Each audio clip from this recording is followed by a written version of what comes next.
Bom, vamos dar início então à nossa conversa aqui sobre leveduras e fermentação, enquanto o pessoal ainda está chegando no canal. Boa noite novamente a todos, meu nome é Marcel Cunha, eu sou professor de microbiologia e parasitologia na Universidade Federal do Rio de Janeiro. Participo aqui com um grupo grande nesse projeto de extensão muito legal que é o Cerveja com Ciência, projeto que tem foco, né, em explicar mais sobre como é o processo de fabricação de cerveja, né, ensinar mais sobre esse processo e que sem dúvida termina com um belo brinde. Vou começar conversando com vocês sobre o que são os fungos e o que é a levedura de cerveja. Todo mundo conhece os ingredientes básicos de uma cerveja, todo mundo sabe que a cerveja leva malte de cevada, leva lúpulo, leva água, né, mas também leva, né, uma parte viva muito importante nesse processo, que são as leveduras, né? E levedura faz parte de um reino da biologia chamado reino dos fungos, que é um reino enorme, né, e que é composto por diversos seres vivos. Alguns deles a gente já conhece muito bem, né? Alguns deles a gente já viu na nossa casa, alguns deles a gente até comeu. Tenho certeza que a gente já viu, vocês aí já viram uma fruta mofada, já viram um bolor crescendo na parede de um banheiro, já viram o cogumelo, né, num prato de comida, e para quem faz cerveja já viu também a levedura de cerveja, a famosa Saccharomyces cerevisiae ou Saccharomyces pastorianus, e sabe a importância dela para esse processo. Quando a gente fala de levedura de cerveja, a gente fala de fungos que têm um tamanho muito pequeno e tem esse formato aqui do meio da tela que vocês estão vendo, né? Um formato de leveduras. Mas o reino é tão diverso que a gente já conhece vários outros fungos e que tem formatos muito diferentes, né? Formatos de hifas, que produzem esporos, como os conídeos, né? E formatos até mais macroscópicos, como os cogumelos que a gente já viu crescendo em alguns jardins por aí. Para a gente ter ideia melhor de tamanho, se a gente colocasse uma única levedura, daquela que a gente usa para fazer cerveja, em cima de um fio de cabelo, ela apareceria como esse pontinho aí colorido no meio da tela. É um pontinho pequenininho, mais ou menos com tamanho de 5 a 10% da largura de um fio de cabelo, que já é uma estrutura bem pequena, né, mas que a gente conhece muito bem.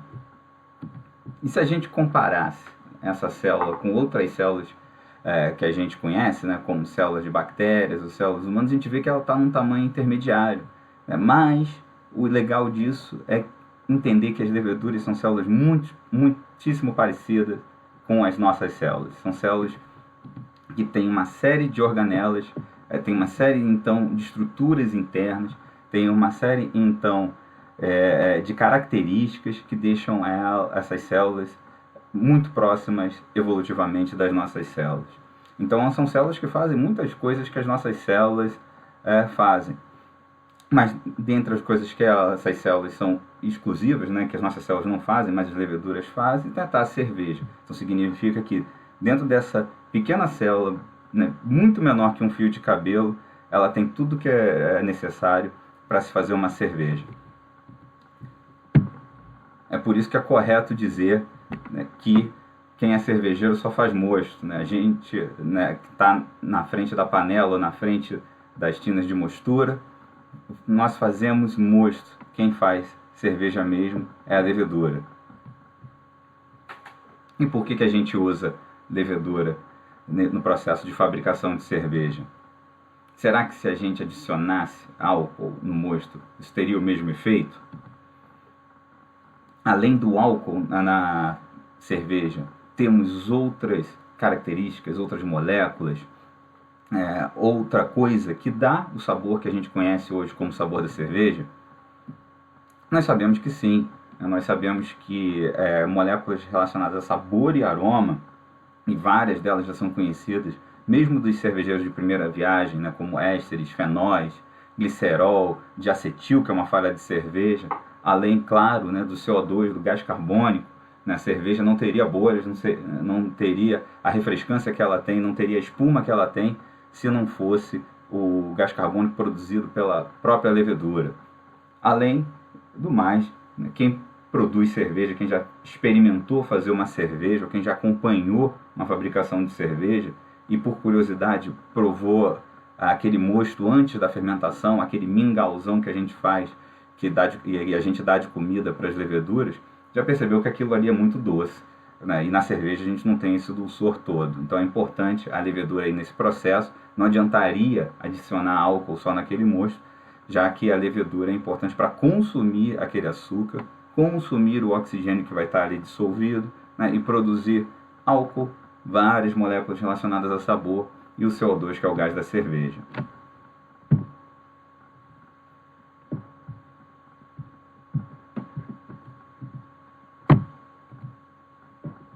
Se a gente tentasse replicar o que a levedura faz, a gente não teria sucesso não. Imagina se a gente tivesse que colocar todas as moléculas, digo a vocês, são mais de 500 moléculas numa cerveja comum, relacionadas a sabor e aroma, entre características e qualidades, ou até mesmo defeitos. Seria impossível, né, em tempo e em dinheiro, para fazer uma cerveja adicionando molécula a molécula que dá sabor, né? Mas felizmente a gente tem a levedura com todo o seu maquinário interno que consegue produzir tudo aquilo que é necessário para a cerveja ser muito gostosa. E para isso a gente tem que escolher uma boa levedura, né? E entender, né, o que cada levedura de cada estilo, né, produz, já que a característica do estilo está relacionada, além do malte do seu tipo, além do lúpulo e do seu tipo, e de sua quantidade, mas também da levedura utilizada. Mas vamos voltar à cerveja, né, e começar a conversar sobre fermentação, como a levedura age, né, para a gente no finalzinho discutir como a gente escolhe a levedura para o estilo que eu quero produzir. Uma cerveja pronta, ela tem o quê? Né? Ela tem álcool, pouquíssimo açúcar, baixíssimo oxigênio, nenhum praticamente, né, e leveduras. Né? Isso é ótimo para a gente, significa que é um ambiente de difícil contaminação. Né? Dificilmente ele vai ser contaminado por bactérias ou outros fungos. Não tem nutriente ali para outro ser vivo crescer. Né? E tem o álcool que inibe o crescimento de vários outros organismos. Então isso é ótimo, significa que a cerveja é microbiologicamente estável. Lógico que contaminações acontecem, mas a gente costuma lidar com um produto de elevada segurança. E aqui, ao longo dessa nossa conversa, eu vou falar um pouquinho mais sobre dados científicos de leveduras também, para a gente entender como é que a cerveja é produzida. Isso é uma tarefa um pouquinho difícil, porque se a gente olhar o que a gente tem de conhecimento sobre cerveja, a gente vai ver que a maior parte dos estudos foram feitos em leveduras lager, né, leveduras das cervejas de baixa fermentação. Mas faz sentido isso, são as mais consumidas. E quando a gente fala de trabalhos, né, produzidos, né, desenvolvidos com estudos de leveduras, nem sempre as características foram muito iguais. Né? Alguns grupos usam uma determinada temperatura para fazer suas análises, outros outra temperatura, e você aí que já estudou um pouquinho sobre levedura deve saber que a temperatura é muito importante no processo. Ela acaba ditando, né, se uma molécula ou não de sabor vai ser produzida. Outro fator importante é a quantidade de açúcar. A gente sabe que a quantidade de açúcar está relacionada diretamente à quantidade de álcool produzido pela levedura, e dependendo da quantidade de açúcar, a levedura se comporta de um jeito ou de outro. Né? Então, ao longo dessa conversa, entenda como toda a informação que eu vou passar, como se fosse uma grande média, né, dos trabalhos mais conhecidos, dos trabalhos mais famosos, levando em consideração essas características. A maior parte da informação desenvolvida em projetos com lager, né, mas em temperaturas diferentes e, em geral, com açúcar um pouquinho elevado no estudo. Como é que ocorre a fermentação, então? A fermentação é o processo de conversão do açúcar em álcool e CO2, e por isso, durante a fermentação, a gente diz que tem uma redução do extrato. Né? Algumas pessoas vão até dizer que tem uma redução da gravidade. Não é o termo mais correto da gente usar em português, não. É melhor a gente utilizar extrato. Né? Gravidade é uma tradução muito aproximada do que a gente encontra nos livros em inglês. O que acontece também, né, um aumento no número de células, então as leveduras né, naquela condição de fermentação, elas estão aumentando em número, elas estão se dividindo, elas estão se replicando. O pH do mosto cervejeiro, né, e depois da cerveja, né, esse pH ele varia ao longo da fermentação, varia tendo uma leve redução.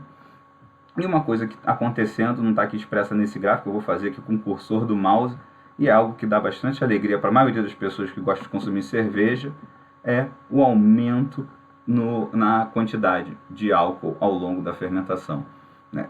Esse álcool que é resultado, então, do consumo desse açúcar, né, e conversão desse açúcar em álcool e gás carbônico. Outras coisas até acontecem durante a fermentação, ou melhor dizendo, da fermentação e da maturação, considerando esses dois processos como os processos, né, que deixam a cerveja completa.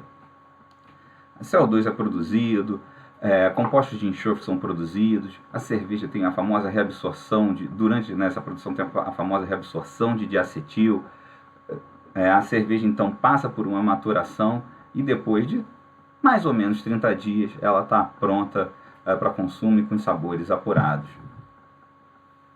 E o que influencia nesse processo? Como é que a gente tenta melhorar esse processo e como é que a gente tenta fazer o melhor uso da levedura para esse processo?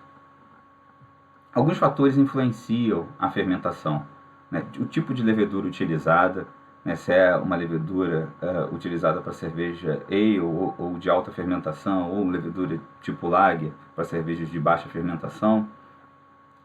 Se a levedura tem uma boa capacidade ou alta capacidade de floculação, se é uma levedura reutilizada ou não, uma levedura de reuso, isso pode ser feito, até encorajado, né, uma grande economia para o cervejeiro. E qual é a viabilidade e vitalidade para a levedura?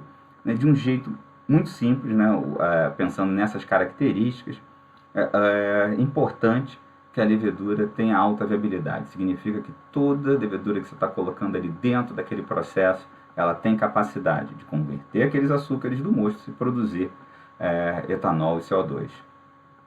Alguns fatores nutricionais também são importantes nisso, na quantidade de açúcares no mosto. Né? Se tiver muito açúcar, levedura nenhuma vai crescer.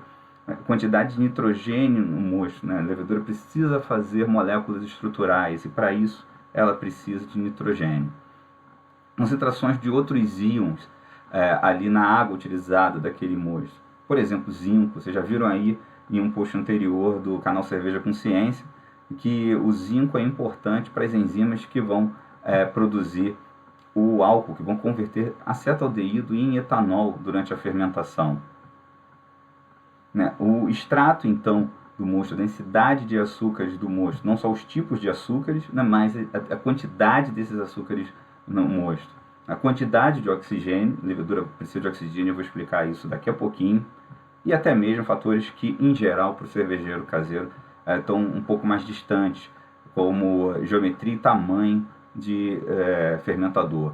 Né? Realmente, para o cervejeiro que está começando agora, que está produzindo cerveja em fermentadores pequenos ou em baldes, isso não vai fazer grande diferença se ele é vertical, cônico, esférico, horizontal, né? Porque ali aquela pressão vai ser a mesma em todos os pontos daquele fermentador, a coluna ali de líquido não vai fazer variar muito o comportamento da levedura ou até nada, mas quando a gente fala de cerveja produzidas na indústria, a gente está falando de fermentadores do tamanho de um prédio, está falando de tempo de decantação que tem que ser o mais curto possível, e aí a geometria do fermentador vai fazer bastante diferença.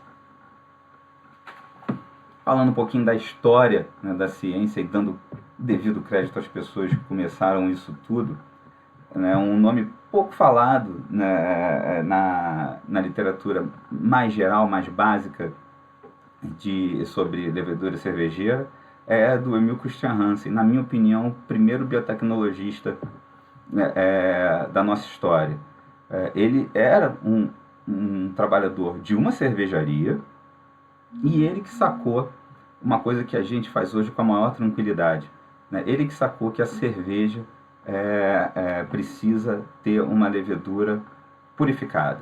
Ele que entendeu que se tivesse outro tipo de micro-organismo ali, né, mais especificamente outras leveduras, né, nessa mesma época, Luiz Pasteur já tinha entendido que a contaminação por bactérias poderia ocorrer, e aí se evitava bactérias. As leveduras são muito parecidas umas das outras quando a gente olha até no laboratório e quando a gente olha até no microscópio. Então é muito difícil separar uma levedura do outro só olhando para ela. E ele entendeu que essa cultura pura, foi ele que, inclusive, definiu isso, né, que a cerveja precisaria ser feita com cultura pura. Isso melhoraria o processo, já que a gente não teria nenhuma surpresa, teria constância e teria sempre o mesmo sabor, já que era o único micro-organismo ali que produz toda aquela gama de sabores que estaria presente nessa fermentação. Né? Hoje a gente faz isso com a maior tranquilidade, a gente abre um saquinho de leveduras, abre um tubo de fermento, né? Joga dentro do balde do fermentador e sabe que aquilo vai sair maravilhoso, que a gente está colocando na quantidade certa de um único fermento. Mas imaginem isso, né, perto de 1900, né, quando o pessoal tinha acabado de conhecer o microscópio, estava desenvolvendo ainda essas técnicas microbiológicas. Isso é uma grande revolução. Né? Então, a gente hoje dá muito crédito, né, a quem fala de cerveja puro malte. Esse cara é o responsável por a gente poder falar que algumas cervejas são cervejas puras leveduras. E aí, o que significa isso? Né? O que significa ter uma cerveja pura levedura? Significa que todas as leveduras que foram utilizadas naquela fermentação são iguaizinhas, são geneticamente iguais. E é muito fácil encontrar levedura diferente, muito fácil encontrar fungo diferente. Alguns fungos crescem em toda parte, então no seu processo de fabricação de cerveja, um cuidado muito importante que a gente tem que ter com a sanitização, pois vários fungos diferentes, né, e que não vão produzir aqueles sabores que você gosta na cerveja, podem estar ali naquele ambiente e eles vão prejudicar a sua fermentação. Então, sanitização é bem básica, bem importante, é fundamental para um bom processo, para você garantir que é o que você quer, né? Que a sua cerveja, talvez além de puro malte, eu não sou nenhum purista e acho que algumas das melhores cervejas que eu tomei, pelo contrário, não são nada puro malte, tem bastante adjunto e bastante tempero, mas que a cerveja pura levedura, né, podendo ter uma ou mais leveduras, mas pura levedura no sentido que as leveduras que estão ali são as leveduras que você quer, isso sim é fundamental, importantíssimo para uma boa fermentação. E só para fazer a gente pensar um pouquinho e refletir sobre quantidade de levedura e o jeito que a gente faz, né, a cerveja, já que a gente falou agora há pouco, né, de sanitização, levedura é considerado um micro-organismo seguro, muito fácil o manejo de levedura e a gente compra levedura em toda parte. Né? Se a gente não falar de levedura cervejeira, falar de levedura de pão, a gente encontra, algumas boas cervejas são feitas com levedura de pão, a gente encontra levedura de pão, né, o fermento biológico, em qualquer prateleira de qualquer supermercado. Certamente é um micro-organismo muito seguro e de ser utilizado. Mas, né, a gente já viu,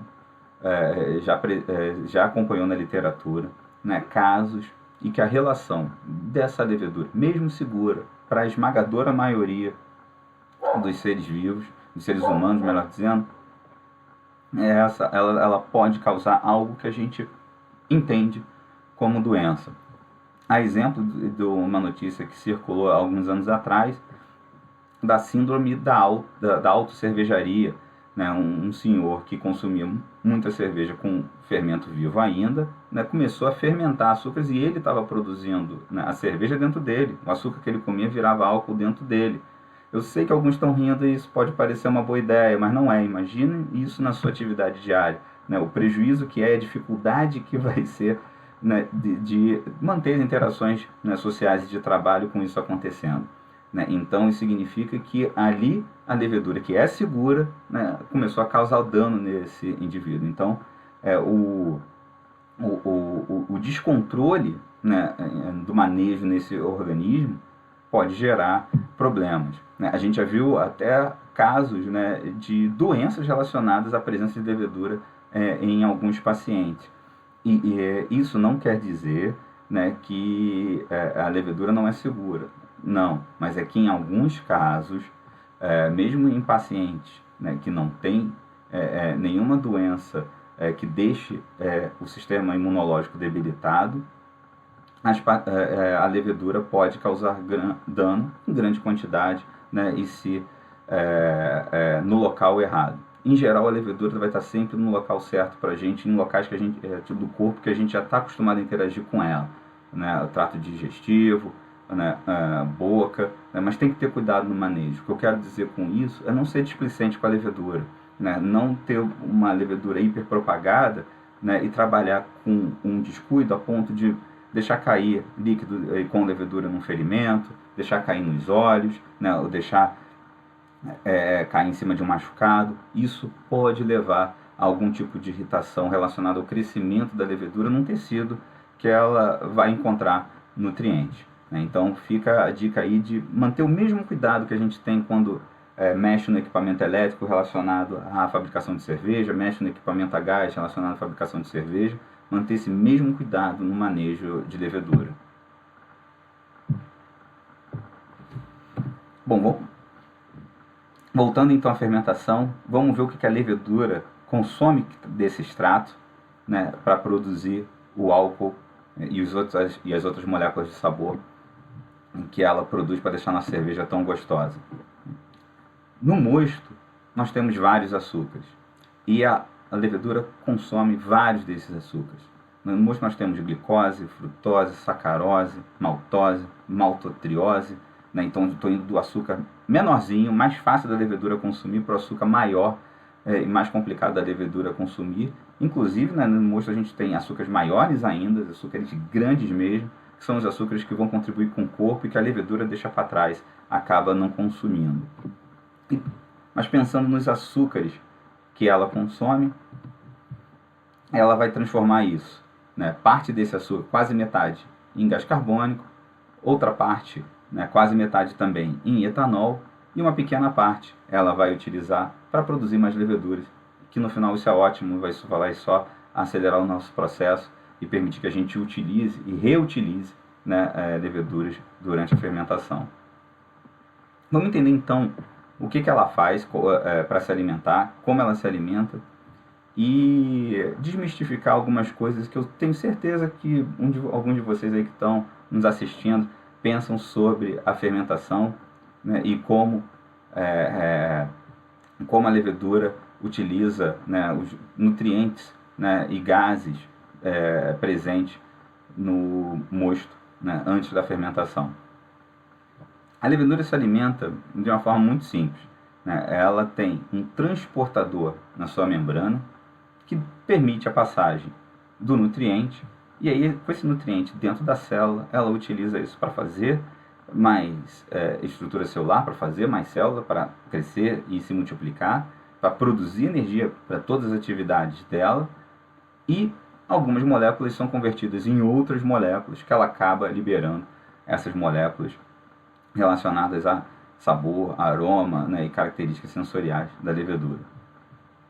E nesse processo de vida da levedura, né, de alimentação que está acontecendo o tempo inteiro, de vida da levedura, aposto que alguns de vocês dividem esse processo como aeróbio ou anaeróbio, né, ou na presença de oxigênio ou na ausência de oxigênio, e consideram isso como muito importante para a fermentação.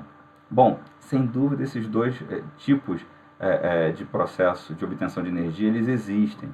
E quando a levedura, né, está na ausência de oxigênio, em geral, e por favor, sublinhem esse em geral, que eu vou explicar daqui a pouco, a levedura faz fermentação, enquanto na presença de oxigênio, né, ela faria a respiração. Na respiração, produziria pouca energia, na fermentação, produziria pouca energia, enquanto na respiração ela produziria mais energia. E é na fermentação que a gente está mais interessado, porque a levedura, durante seu processo fermentativo de obtenção de energia, ela produz o etanol e o CO2, que são indispensáveis para a maioria das cervejas que a gente conhece. Mas, num ambiente de fermentação, nós temos também a presença de oxigênio. Vocês já devem ter ouvido falar em oxigenação de mosto, né? Certamente alguns de vocês já oxigenaram o mosto, já tentaram, né, verificar maneiras de melhor oxigenar esse mosto. Na indústria, não tenha dúvida, isso é absolutamente indispensável, né? Logo depois da produção do mosto, o mosto é oxigenado antes de ir para o fermentador. E imagino que alguns de vocês estejam até pensando, pô, se oxigena o mosto, está oxigenando o mosto para essa etapa inicial aqui de respiração, né? Uma respiração que depende então de oxigênio para a levedura produzir bastante energia e aí chegar saudável na fermentação.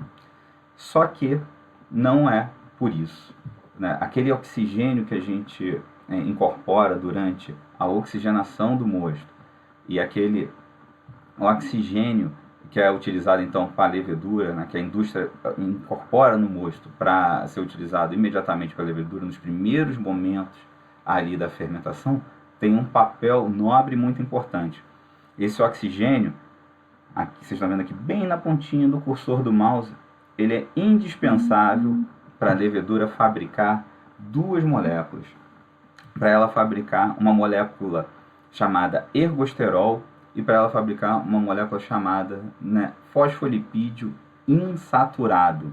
Essas duas moléculas, elas fazem parte da membrana plasmática da levedura, que é quase a estrutura mais externa. A estrutura mais externa da levedura é a parede celular, né? E o que faz limite à célula, limite ao citoplasma da célula, limite a tudo que compõe a célula do fungo é a membrana plasmática. O que esse oxigênio, esses compostos de oxigênio fazem ali na levedura? O fosfolipídio insaturado é responsável pela fluidez da membrana. E se a levedura está comendo, se multiplicando ali, essa membrana tem que estar fluida para permitir as trocas de gases e nutrientes naquele mosto. Lembrando também que a fermentação ela ocorre numa temperatura controlada, que em geral é mais baixa da temperatura ótima de crescimento da levedura. Então isso garante que a membrana está fluida mesmo a baixa temperatura. Mal comparando, para o pessoal entender melhor, essa membrana é uma gordura, né? Essa membrana é um lipídio. O que acontece quando a gente coloca a manteiga à temperatura ambiente? Em geral, aqui no Rio de Janeiro, essa manteiga derrete rapidinho, né, e vira um líquido.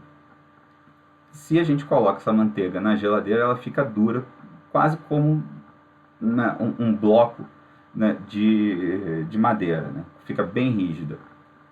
Se a membrana do fungo, da levedura, né, na temperatura de fermentação, for super rígida, vai ser muito complicado dessa levedura conseguir adquirir os nutrientes. Então o que a gente faz é aumentar a quantidade de lipídio insaturado, né? Membrana pode ter lipídio insaturado e saturado. Saturado é como manteiga, insaturado é como óleo de cozinha. Tu coloca esse oxigênio para levedura produzir esse lipídio insaturado, ter maior fluidez de membrana e aí conseguir se alimentar bem. Outra molécula eu falei como importante para a vida da levedura no ambiente fermentativo, que é o ergosterol. É esse ergosterol que vai garantir que a levedura tem uma maior tolerância ao álcool. Ela está produzindo álcool durante a fermentação. E esse nível alto de álcool pode ser tóxico para ela mesma. Esse nível alto de álcool pode impedir que a levedura cresça. Então, garantindo que ela produz bastante ergosterol, que esse ergosterol vai estar nela e nas células filha dela, essa levedura vai estar, então, resistente a essa grande quantidade de álcool. E, em geral, a gente quer que a levedura fique bem resistente ao etanol para ela terminar a fermentação com tranquilidade, acabar com aquele açúcar que ela consegue consumir e produzir todo o álcool que ela pode produzir. E aí, falando ainda de oxigenação,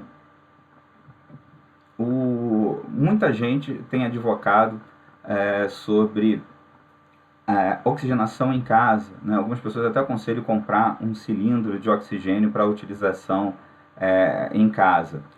Não tenham dúvida que essa é a melhor prática para produzir cervejas de alto teor alcoólico, né? E com uma fermentação muito saudável, né? Com isso, bastante gente que usa. Acho ótimo essa utilização, mas sugiro principalmente para quem está começando e até para aqueles que já estão bem habituados a fazer cerveja, né, que evitem a prática, né, e façam com extremo cuidado aqueles que fazem. Por quê? Porque o oxigênio é um gás sobre alta pressão. O CO2 que a gente utiliza, em geral, é um gás de baixa pressão. O oxigênio é um gás sobre alta pressão. É um oxidante e ele é comburente, né? Então, o risco de manejo de oxigênio perto de chama é muito grande.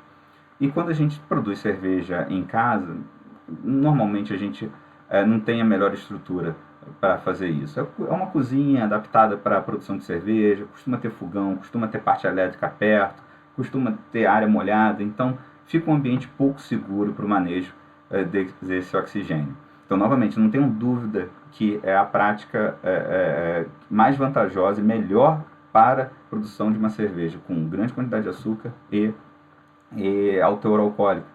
Mas na escala caseira, por segurança, realmente não costumo aconselhar. Acho que deve ser muito bem pensado, porque acho que é um risco muito grande, né, para a segurança de quem faz cerveja como um hobby. Então, por isso não aconselho, mesmo sabendo que é o melhor para aquela levedura. Então, na escala caseira, por segurança, aconselho aerar o mosto com agitação. Significa pegar aquele balde, aquele fermentador, agitar, né, aquele líquido para ele incorporar o ar atmosférico. Ali você vai ter uma quantidade de oxigênio razoável para produzir uma boa cerveja, né? Considerando que você ainda vai utilizar leveduras novas, né, ou leveduras recém-propagadas, né, se possível ainda em maior quantidade, né, fazendo um leve overpitch, o que significa colocar a levedura numa quantidade um pouquinho maior do que o cálculo indicado, né, para esse inóculo, você vai ter uma quantidade de levedura já bem saudável para uma boa cerveja. Então não precisa arriscar sua segurança, né, pensando que aquilo é o melhor para o processo, né? O que a gente mais quer é que a pessoa faça cerveja durante a vida inteira com segurança, nunca se arrependa por uma decisão utilizando um equipamento que costuma ser somente prática da indústria. Bom, vamos voltar aqui aos açúcares que as leveduras processam. Fala, Denilson, viu aí, ó, vai ter que pasteurizar o cara? Vamos pasteurizar tudo, sou muito a favor da pasteurização. Bom, açúcares que as leveduras processam são açúcares, em geral, mais simples, né? Açúcares que têm 1 ou 2 unidades, e a levedura costuma consumir isso numa ordem específica. Ela consome do mais simples para o mais complexo. E aí, volto a falar do oxigênio, né? Sei que alguns de vocês ainda estão pensando, poxa, mas a levedura, então, no início da fermentação, ela devia usar esse oxigênio para se multiplicar, já que o oxigênio vai estar disponível, né? Você acabou de agitar o fermentador, ele está lá, mas com a quantidade de açúcar que temos no mosto cervejeiro, acontece um fenômeno chamado efeito Crabtree, ou repressão catabólica. O que significa que mesmo na presença de oxigênio, a levedura vai fazer fermentação, ou seja, vai utilizar o processo que tem menor rendimento energético ali para ela, né, como via metabólica preferencial. Ou seja, não adianta a gente oxigenar muito, achando que a levedura vai utilizar aquele oxigênio para crescer muito, produzir muita energia. O que ela vai fazer, vai pegar esse oxigênio, utilizar isso na produção de ergosterol e de lipídios insaturados de membrana, já que uma concentração de oxigênio superior a 9 gramas por litro, né, e para quem já está acostumado às unidades cervejeiras, é uma concentração que significa 0,9 plato, né, ou 1004 OG, né, a gente sabe que isso é muito baixo. Em geral, essa concentração de açúcar é a concentração que sobra depois da levedura fermentar a cerveja.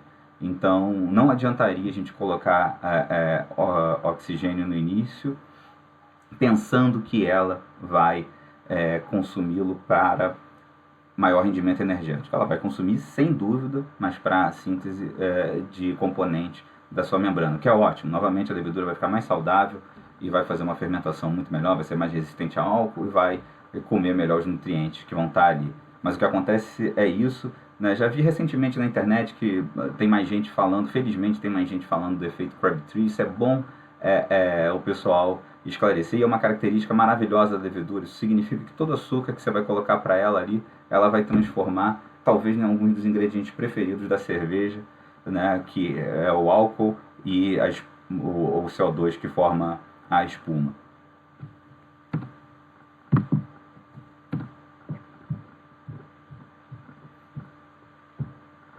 Falando ainda da alimentação da levedura, uma coisa muito interessante que acontece, e para isso eu volto a esse slide sobre a ordem de consumo, né, de glicose, frutose, maltose e maltotriose, porque a gente sabe que na cerveja, né, a gente coloca o malte tem muita maltose, né, e a gente quer que a levedura consuma essa maltose e que transforme essa maltose, né, em álcool, moléculas de sabor, de aroma, né, e CO2.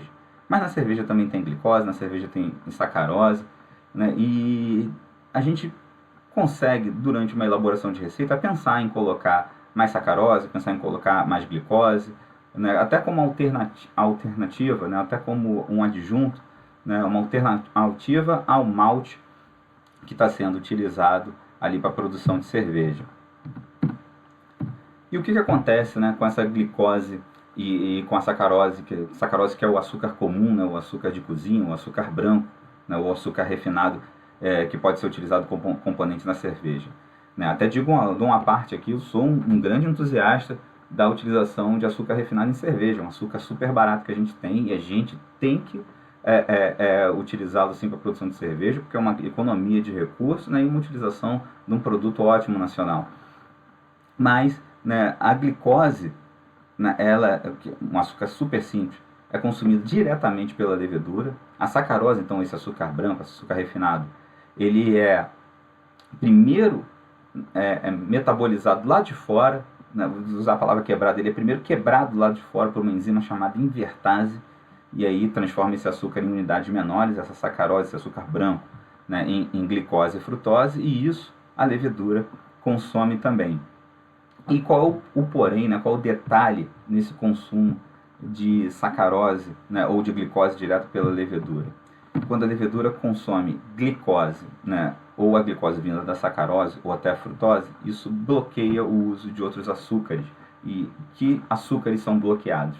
Né? Maltose e maltotriose. Significa que a levedura não vai nem produzir o pequeno túnel que ela produz, o pequeno portão molecular, um transportador que fica na membrana dela, que vai absorver, né, e vai permitir, melhor dizendo, a absorção de maltose e outros açúcares, como a maltotriose. Isso é muito ruim para a gente. Significa que se a levedura tiver uma alta disponibilidade de glicose e sacarose, a levedura não vai consumir o açúcar que está em maior quantidade naquele mosto. Então ela vai deixar de fermentar, vai ter uma perda, vai ser uma perda de atenuação que a gente vai ter nesse processo, né? E aí a fermentação vai ficar, como a gente diz que é arrastada, então vai demorar a acontecer e talvez até pare. Né? A gente não pode esquecer que durante a fermentação a gente controla a temperatura mais fria deixa a levedura levemente sonolenta, então se a gente espera essa transição ocorrer, e ela pode ocorrer, vai acabar a glicose, a levedura vai começar a fabricar,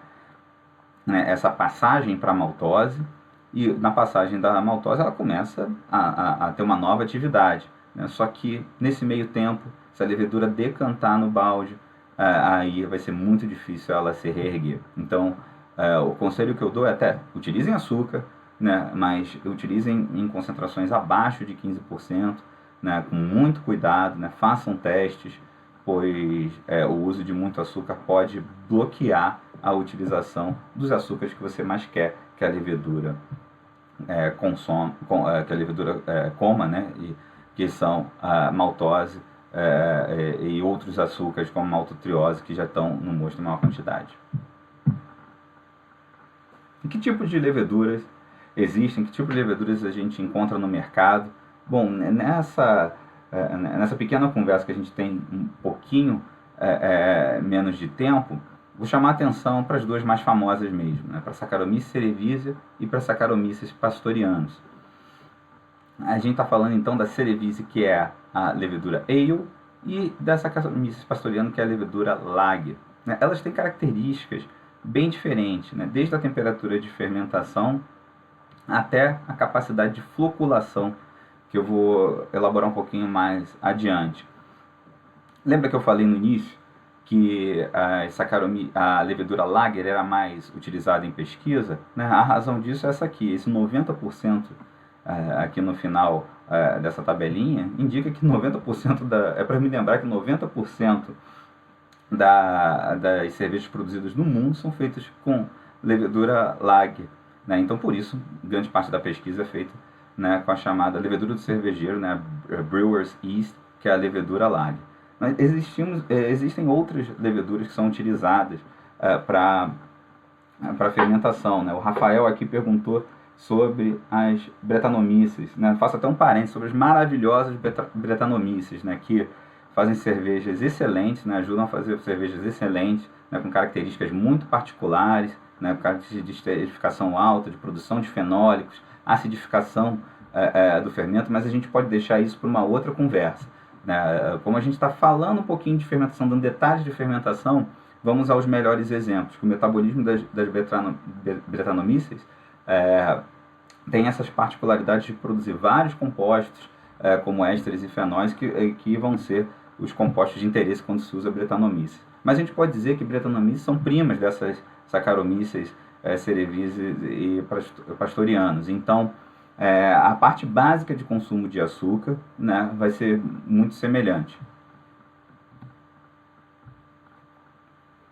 Mas para desmistificar alguma coisa, principalmente entre essas duas espécies de leveduras, Saccharomyces cerevisiae e Saccharomyces pastorianus, né, e até o que é muito falado sobre elas, a gente já deve ter visto em rótulo de cerveja, né, em livros, né, que existem as cervejas de alta fermentação e as de baixa fermentação.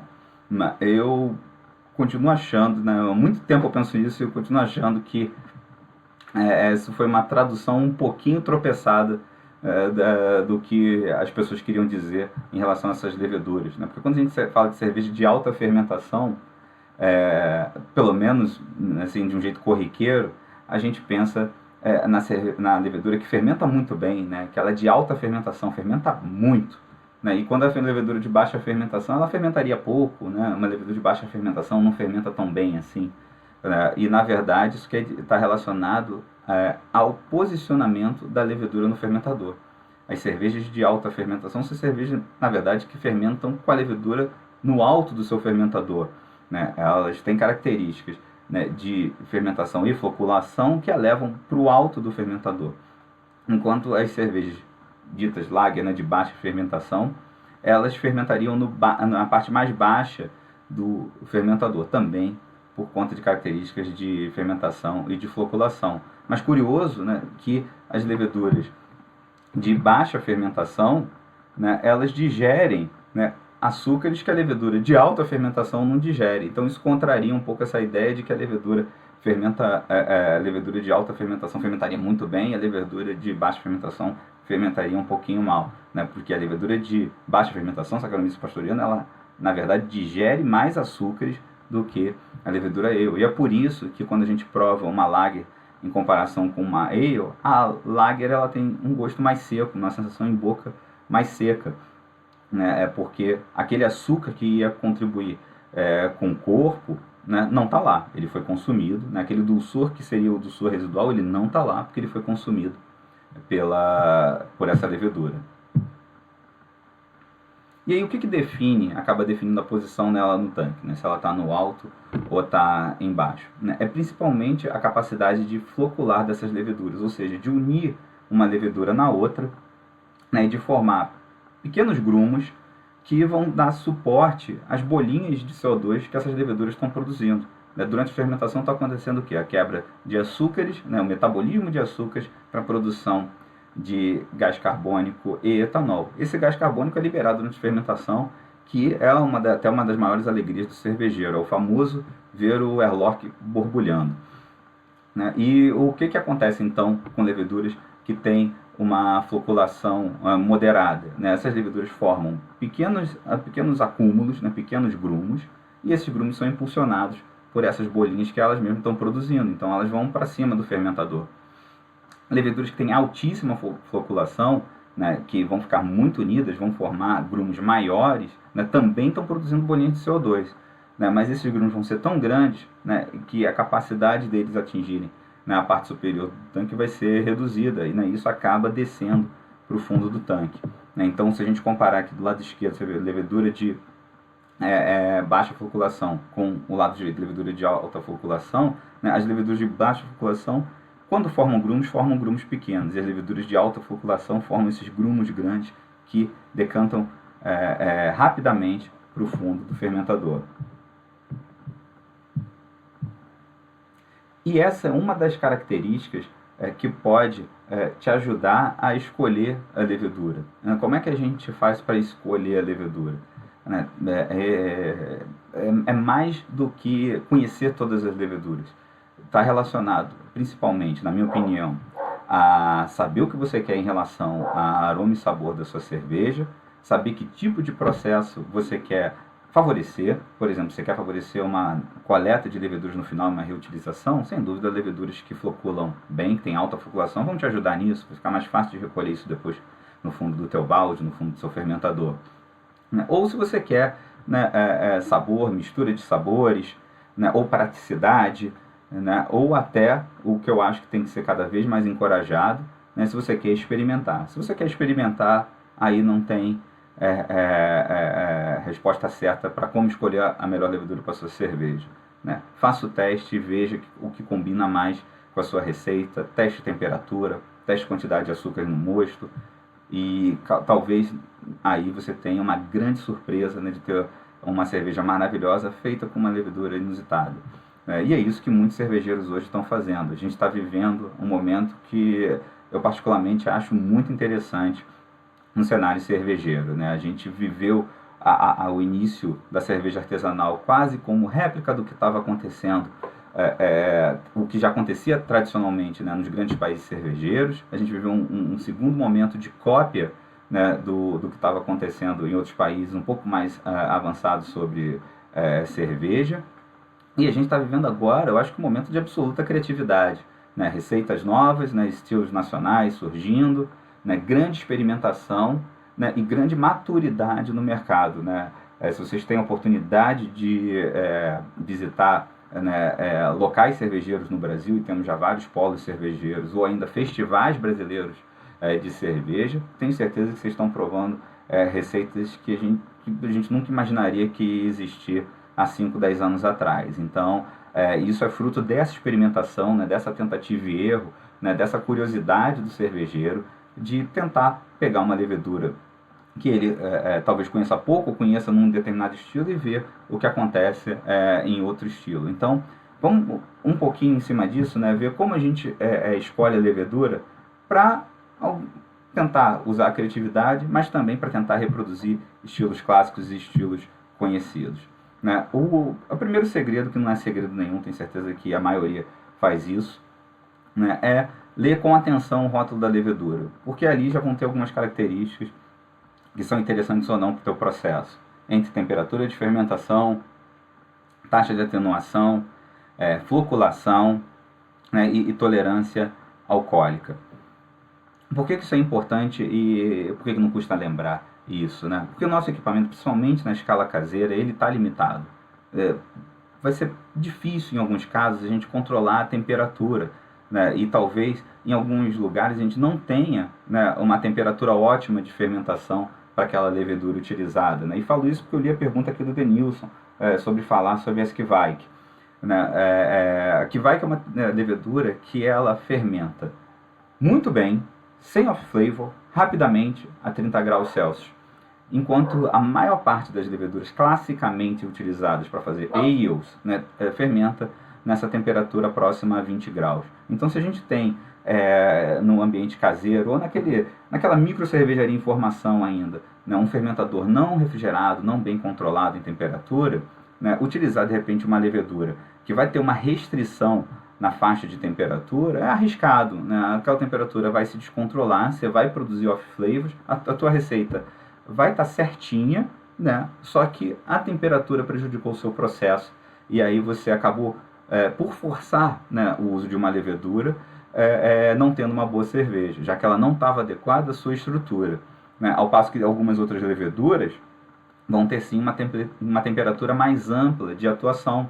Isso vai facilitar o teu processo. Aí você vai ter uma boa cerveja, sem defeitos, talvez fugindo um pouquinho daquela tua ideia inicial, né, mas com grande qualidade, sem defeitos, né, e pronto para degustação.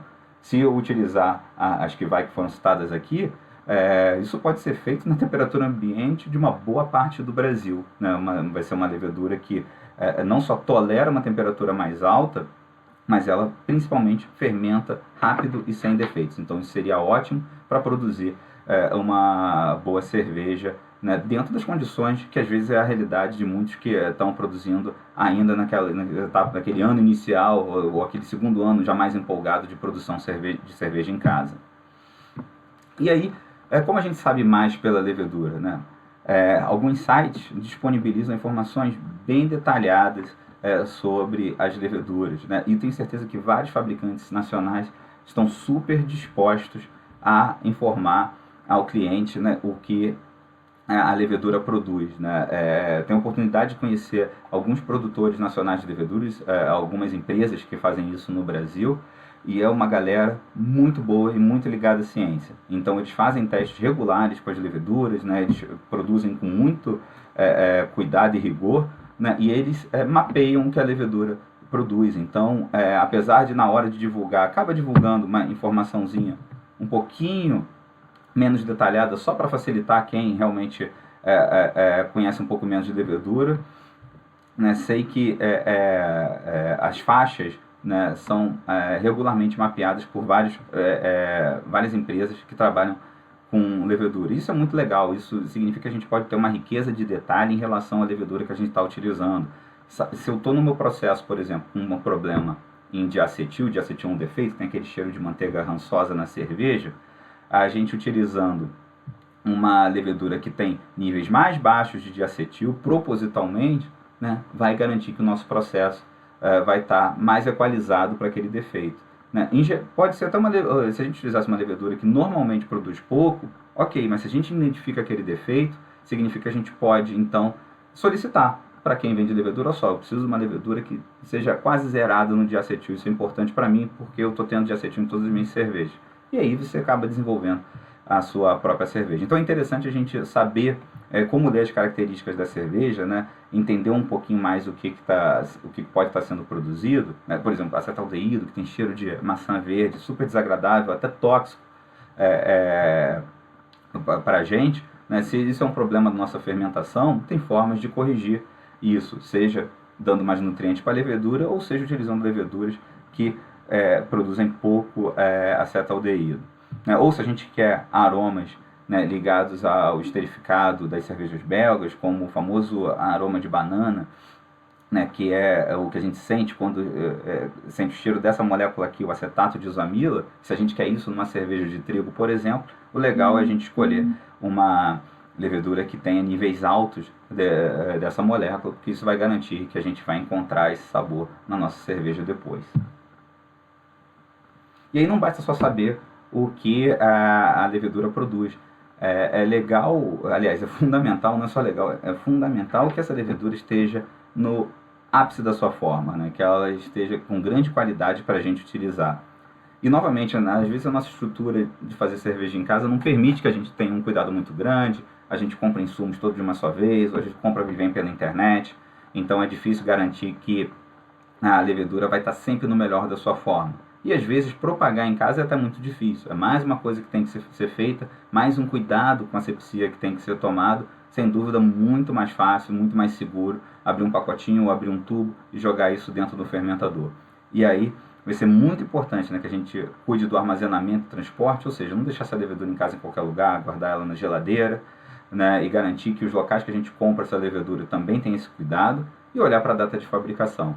Né, conforme o tempo vai passando, essa levedura vai envelhecendo ali dentro do saco, ali dentro do tubo, mesmo em leveduras liofilizadas, a viabilidade cai ao longo do tempo, sem dúvida cai pouco, e é seguro, né? Mas a viabilidade da levedura cai ao longo do tempo, e às vezes você faz um cálculo que já está no limite para a quantidade de levedura e para o tipo de fermentação que você quer, e aí aquela viabilidade fica sendo o limitante para você ter uma quantidade grande de levedura ali que vá proporcionar um processo, né, saudável, né, e uma boa cerveja de ser feita. E aí, puxando nesse assunto, eu puxo acho que é um dos meus assuntos favoritos em relação à levedura, que é como calcular a quantidade necessária de levedura. Né? Sei que ninguém vai ter um microscópio em casa. Se você tiver, parabéns para você, vou achar isso sensacional. Né? Mas eu acho que vai ser muito raro alguém ter um microscópio em casa, já que hoje, nem todas as cervejarias, as micro, né, as cervejarias ainda naquele seu primeiro, segundo ano, elas têm um microscópio à disposição. Várias já têm, infelizmente várias já têm, e isso é muito bom. Isso para mim é um sinal grande de qualidade, de preocupação com o fermento que está sendo utilizado, que é a única parte viva desse processo, né? Quem faz cerveja usa malte que já foi vivo, né? A malteação, né? Inviabiliza o malte, inviabiliza do ponto de vista de vida mesmo, né? A malteação mata o malte, né? O lúpulo que já está seco, e a gente tem a parte viva, duas partes vivas ali naquele processo, né? A levedura e o cervejeiro, né? O operador dessa levedura, quem está adestrando essa levedura, quem está dando comida a ela, né? Fazendo essa levedura crescer feliz e saudável no fermentador para no final resultar numa boa cerveja. Então, uma coisa que eu comento, né, como sendo muito importante, porque eu acho que é uma principal lacuna, principalmente o cervejeiro inicial, e eu entendo por que essa lacuna existe, né? Levedura não é muito barato, né? A levedura pode apresentar inviabilidade, né, se for mal armazenada, se estiver já perto da data de validade ou após a data de validade. Né? Então é difícil controlar a viabilidade de levedura. Né? E como é caro, a gente se preocupa pouco. Tenho certeza que todo cervejeiro artesanal, caseiro, começa se preocupando muito pouco com malte. Preciso daquele malte, daquela marca para o meu rendimento ser bom. Preciso do lúpulo, daquele tipo específico, com aquela quantidade de alfa-ácido para minha cerveja ser boa. E às vezes na levedura, tudo bem, vou usar um saquinho e está tudo certo. E não costuma ser assim que uma cerveja boa funciona, né? Você tem que ter uma quantidade coerente de leveduras, né? E o que é essa coerência? Né? Coerente com a quantidade de açúcar que você tem naquele seu processo, porque mais açúcar vai precisar de mais levedura para consumir. Né? O ambiente de fermentação é um ambiente estressante para a levedura. Né? Só o açúcar já é um estresse, não tenha dúvida. Né? Muita comida à disposição é um estresse para a levedura, que tende a murchar quando tem muito açúcar em volta dela. E o álcool que ela produz também é tóxico para ela. Então, conforme ela estiver produzindo muito álcool, algumas, né, irmãs dessa levedura que está lá já não vão estar tão viáveis quanto algumas outras. Então, a gente tem que garantir que vai colocar a quantidade certa de levedura para ter levedura saudável nesse processo. E a literatura é muito pouco coerente nesse ponto. Na realidade, sim, tem uma média razoável, né, mas não tem nenhum cálculo que seja discutido como absolutamente correto. Talvez nem exista, né? São tantas leveduras que existem no planeta, né, que o mais preciso seria dizer, para cada levedura tem seu cálculo específico, e ninguém trabalha dessa forma. Né? Então, uma média educada, né, significa usar 15 milhões de células por ml. Mas tem cálculos um pouco mais precisos e que pode facilitar se você estiver pensando em fazer uma cerveja com um pouquinho mais de cuidado, talvez até acesso a um microscópio, né? Ou pensando, né, em calcular certo, já que você pode, novamente, pedir por fabricante as informações, e vários fabricantes já identificam isso no rótulo, né? A quantidade de leveduras que tem naquele tubo, que tem naquele frasquinho, que tem naquele saquinho, e fazer um bom cálculo de leveduras, um bom cálculo de inóculo para a cerveja que você está produzindo. O cálculo que eu mais gosto é o cálculo que considera um fator da cerveja, seja ela então uma lager de baixa ou alta quantidade de açúcar, ou seja, uma lager ou uma high gravity lager, ou uma ale, né, de baixa ou alta quantidade de açúcar, né, aqui definido como ale ou high gravity ale. E aí multiplicando esse fator por 1 milhão, pelo volume a ser fermentado em mililitros, e pelo extrato em plato do mosto. Então, o que ele está considerando aqui? Ele está considerando o tipo de cerveja, a quantidade de levedura necessária pelo volume que você vai produzir. Então, quanto mais cerveja você tem que produzir, mais levedura. E quanto mais açúcar tiver nesse mosto, mais levedura também. Então, é um cálculo que como toma como consideração esses vários fatores, eu acho ele o mais preciso, o mais correto, e é o cálculo que é defendido, né, no livro EIS, né, do Chris White, que é o dono da White Labs, lá da Califórnia. Outras contas parecidas, né, consideram só o volume, são até mais fáceis de fazer, mas acho interessante exercitar, né, esse tipo de conta um pouquinho mais complicada, na verdade, só tem uma multiplicação a mais para fazer, que é a quantidade de açúcar no mosto, para garantir que sempre vai ter levedura saudável, né? Isso é importante, porque é isso que vai, no final das contas, ser a parte viva do teu processo, que vai garantir uma boa fermentação, vai garantir uma boa atenuação, então a conversão máxima possível de açúcar em etanol e CO2, e ausência de defeitos como de acetil, acetaldeído e outros. E aí, para quem não quiser usar a calculadora para isso, a sugestão que eu dou é entrar em sites de internet como esse aqui, desse link, que tem uma calculadora para leveduras. Então basta digitar, né, o volume de mosto que você vai ter, né, o extrato desse mosto, então a quantidade de açúcar nesse mosto, né, que tipo de conta você quer fazer, para saber se você utiliza, né, um tubinho, um frasquinho, um saquinho, né, fica fácil fazer essa conta, né, e a dica mesmo é até utilize mais fermento do que menos, né. Errar para mais nesse ponto é o mais importante. Por quê? Porque é muito raro a gente encontrar off-flavor por excesso de fermento, né? Em geral, o overpitch, né, ou esse mais fermento, esse excesso de fermento, ele não ultrapassa 50% da quantidade calculada, né? Justamente porque fica muito caro e começa a ficar complicado em volume colocar mais fermento do que isso, né? Mas o underpitch, né, a utilização de pouco fermento na fermentação, é muito fácil de fazer. Basta você colocar leveduras pouco viáveis, colocar leveduras mal hidratadas, né, colocar pouca levedura, ou dividir um saquinho ou um tubinho achando que aquilo dá para mais de uma fermentação. Então utilizar mais fermento te dá maior segurança, né, e se pensar ainda em custo, né, você já gastou muito para fazer aquela cerveja, né, já comprou malte que é caro, comprou lúpulo que é importado, já comprou teu equipamento inteiro, dedicou seu tempo para depois economizar, né, em mais ou menos um saquinho de levedura. Então, o meu conselho é mais fermento do que menos, principalmente na escala caseira, onde esse custo não é o grande limitante para a produção. E como dicas gerais para finalizar, né, eu estou vendo aqui, a gente já está conversando há 1 hora, eu estou adorando falar isso, mas realmente não dá para abordar mais do que isso, né? Se vocês quiserem, deixem seus comentários aí, e numa próxima oportunidade a gente faz uma live específica sobre algum assunto. Já vi 2 aqui, né? De repente leveduras alternativas de cerveja, como Brettanomyces, que incluiria até bactérias para fazer as sours, né? Mas para finalizar, então, dicas gerais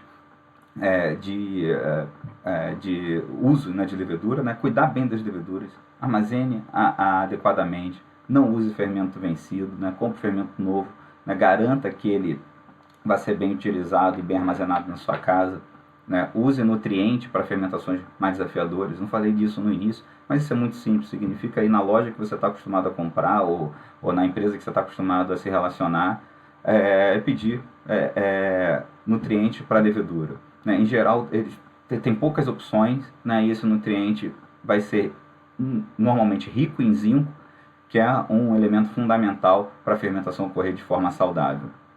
Controle bem a temperatura de fermentação, né? Garanta que a levedura que você tem, ela vai trabalhar naquela faixa que o teu equipamento suporta, né? Evite colocar muito açúcar comum no mosto, né? No máximo 15%. Algumas belgas utilizam essa quantidade, talvez até um pouquinho mais, como parte do estilo, mas lembrando que isso vai dificultar um pouquinho a vida da levedura. Então, se você não utilizar uma levedura que esteja bem adaptada para essa quantidade de glicose e sacarose, isso pode ser um ponto contra da sua fermentação, e ela vai acabar deixando maltose para trás, coisa que você não quer. E novamente, mais fermento é melhor do que menos fermento.